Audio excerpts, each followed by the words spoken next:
Alors, la tomate, on la retrouve partout dans nos assiettes, n'est-ce pas? Et pourtant, figurez-vous qu'en Europe, on l'a longtemps cru toxique. C'est fou, hein?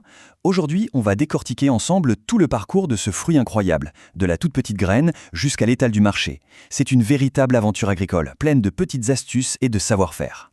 Et oui, la tomate, c'est bien plus qu'un simple ingrédient pour la salade. C'est un véritable pilier de l'agriculture mondiale. Pensez-y, pour des millions d'agriculteurs, c'est une source de revenus absolument essentielle. Et pour nous tous, c'est un apport nutritionnel de base. Bref, elle est au cœur de notre système alimentaire. Mais alors, la grande question, c'est comment on passe d'une graine qui est franchement minuscule à une récolte abondante, réussie, avec des fruits magnifiques. Quel est le secret? Eh bien, c'est exactement le défi qu'on va relever ensemble. On va percer tous ces mystères. Alors, pour bien comprendre tout ça, on va suivre un parcours en 5 grandes étapes. D'abord, on va poser les bases. Quelles sont les conditions idéales? Ensuite, on verra comment on passe de la graine au jeune plant. Troisième étape, la plantation et l'entretien au champ. Après ça, il faudra bien sûr protéger sa culture. Et pour finir, le meilleur moment, la récolte et la commercialisation. Allez, c'est parti! Première section donc, les conditions idéales. Parce que oui, comme pour une maison, tout part des fondations. Avant même de mettre une seule graine en terre, il faut être sûr que l'environnement est parfait pour que la tomate puisse s'épanouir. Bon, il faut savoir que la tomate est un peu exigeante, elle a ses petites préférences. Côté température, elle est au top entre 21 et 24 degrés. C'est vraiment là qu'elle va donner le plus de fruits. Pour le sol, il faut qu'il soit un peu acide, un pH entre 5,5 et 6,8. Pourquoi? Tout simplement parce que c'est dans ces conditions que la plante mange le mieux, qu'elle absorbe bien les nutriments, et puis la texture du sol est super importante. Il faut un sol limoneux qui draine bien l'eau. En gros, un sol qui n'est ni une éponge gorgée d'eau, ni un désert. Juste le bon équilibre pour que les racines respirent. Ok, on a préparé le terrain. Maintenant, on passe à la deuxième étape, de la graine au plant. Et là, on va parler de la pépinière. C'est une phase vraiment délicate, mais c'est elle qui va conditionner toute la réussite de la culture.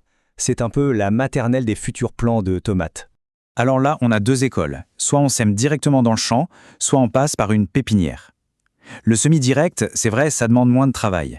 Mais le risque, c'est que les jeunes pousses sont tout de suite exposées au vent, à la pluie, aux insectes. C'est un peu la jungle. La pépinière, c'est tout l'inverse. C'est un vrai cocon protecteur. Ça permet de chouchouter les jeunes plantes, de choisir seulement les plus costauds et surtout d'avoir une culture bien homogène. Pour un pro, le calcul est vite fait, c'est la pépinière qui gagne. Et pour réussir cette pépinière, il y a quelques règles d'or. D'abord, le substrat. Il faut un mélange léger de sable et de compost, c'est la base. Ensuite, on sème les graines, mais pas trop profond. Puis on protège tout ça, par exemple avec une ombrière, pour éviter que le soleil ne grille les jeunes pousses. On arrose régulièrement, mais sans noyer. Et puis vient l'étape cruciale, l'endurcissement. Quelques jours avant de les mettre en pleine terre, on va les entraîner. On les sort un peu, on réduit l'arrosage. C'est comme un entraînement de sportif avant la grande compétition. On les prépare au choc pour qu'ils soient forts et prêts à affronter le monde extérieur. Et voilà le résultat quand tout est bien fait. Des plants magnifiques, bien verts, bien droits, vigoureux. Il ne faut jamais l'oublier, la qualité de ces jeunes plants, c'est vraiment l'investissement numéro 1 pour s'assurer une belle récolte plus tard. Bon, nos jeunes champions sont prêts. Il est temps pour eux de quitter le nid et de conquérir le grand champ. C'est la troisième section, la plantation et l'entretien. C'est un moment super important, cette transition. Voyons comment on fait pour que tout se passe bien et qu'ils puissent donner le meilleur d'eux-mêmes. Pour le repiquage, le taillement, c'est la clé. Il faut trouver le moment parfait. C'est quand les plants font entre 15 et 25 cm et qu'ils ont 3 à 5 vraies feuilles. Si on le fait trop tôt, ils sont trop fragiles. Si on attend trop, le choc de la transplantation est trop violent. C'est vraiment à ce stade précis qu'ils ont la force nécessaire pour bien s'installer dans leur nouvelle maison. Une fois que nos plants sont en terre, il y a un truc à savoir. Certaines variétés de tomates, on les appelle à croissance indéterminée, eh bien elles ne s'arrêtent jamais de pousser. Elles grimpent, du coup il faut les aider, et c'est là qu'intervient le tutorage. C'est super important, pas seulement pour supporter le poids des fruits, mais aussi pour que l'air circule bien et que les maladies ne s'installent pas. Et bien sûr, ça évite que les tomates traînent par terre et pourrissent. 50 cm, retenez bien ce chiffre, c'est l'espace qu'il faut laisser entre chaque plant. 50 cm et presque 1 mètre entre les rangs. Au début, ça peut paraître énorme, on a l'impression de gâcher de la place. Mais en fait, c'est vital. Cet espace, c'est ce qui permet à l'air de circuler, donc moins de maladies, et c'est aussi ce qui garantit que chaque feuille va capter un maximum de soleil. Plus de soleil, plus d'énergie, plus de belles tomates. Parlons maintenant de l'arrosage. Les besoins en eau de la tomate, ils changent tout le temps. C'est logique. Juste après le repiquage, les racines sont encore toutes petites et en surface. Il faut donc arroser souvent, mais avec peu d'eau. Ensuite, la plante grandit, ses racines descendent plus profond. Là, on peut espacer les arrosages, mais en donner plus à chaque fois.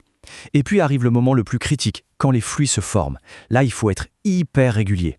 Une humidité constante. Si on arrose n'importe comment, la tomate stresse et paf, elle éclate. Et une tomate éclatée, c'est une tomate invendable. Voilà, nos plants poussent bien, mais attention, le travail n'est pas fini, loin de là. C'est maintenant que commence la 4e partie, protéger sa culture. Parce que c'est une véritable bataille de tous les jours contre les mauvaises herbes, les maladies, les insectes. Il faut défendre son investissement. Et pour gagner cette bataille, le mieux, c'est la prévention. Il y a plusieurs gestes clés. Le désherbage, à la main si possible, pour que les mauvaises herbes ne volent pas l'eau et la nourriture des tomates. Le binage, pour aérer la terre et que l'eau pénètre mieux. La taille, surtout celle des gourmands, ces petites pousses qui ne donnent pas de fruits et qui pompent l'énergie de la plante pour rien. Et enfin, on y arrive.